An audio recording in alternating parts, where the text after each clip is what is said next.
How much should a startup actually budget for product design? Ask 10 founders what they should budget for product design, and you'll get 10 different numbers, mostly guesses. Most of the answers online are either vague, it depends, or wildly generic. So let's actually break down how to think about this instead of just picking a number out of the air. Start with the question you're actually answering. Product design agency pricing for startups isn't one number, because you're not paying for the same thing at every stage. At MVP stage, you're paying for speed and validation, a small, focused engagement to get a testable product in front of users fast. Post-funding, you're paying for structure, research, and design that can hold up as you scale to thousands of users. Treating those as the same budgeting question is where most founders go wrong. Here's a more useful way to frame it. Instead of asking, "How much does a design agency cost?" ask what decision you're trying to de-risk. A rushed, cheap design process that ships the wrong onboarding flow doesn't just cost the design fee, it costs the engineering time spent building it, and the users who churned before anyone caught the mistake. At Humbleteam, this is the framing we walk founders through. The cost of design isn't just the invoice. It's the cost of what you build on top of a design decision that turns out to be wrong. That said, founders do need a rough sense of scale to plan a budget.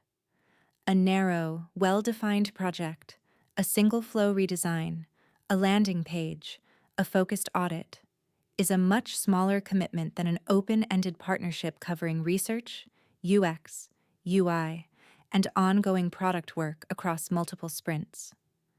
If you're evaluating a startup design partner, ask them to scope a specific deliverable first rather than accepting a vague monthly number. That's usually the fastest way to get a number you can actually compare across options. Watch out for the two most common budgeting mistakes. The first is going too cheap too early, hiring a freelancer with no process, only to redo the work 6 months later once real users expose the gaps.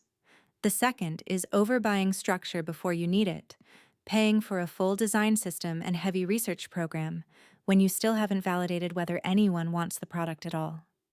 Good design planning matches the investment to the actual stage you're in, not to what looks impressive on a pitch deck.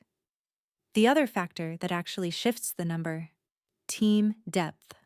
A single freelancer's day rate might look cheaper on paper, but a project needing a researcher, a UX lead, and UI polish all at once often costs less overall through an integrated team than stitching together several freelancers separately.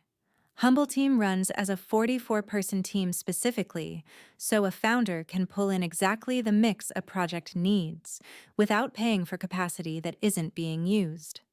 Humbleteam has designed over 300 digital products since 2017 for startups out of Y Combinator, Techstars, and a 16Z, alongside companies like Google and NASA.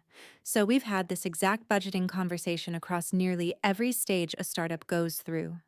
If you're trying to figure out what your product design budget should actually look like right now, Humbleteam is happy to talk through it based on your specific stage, not a generic number.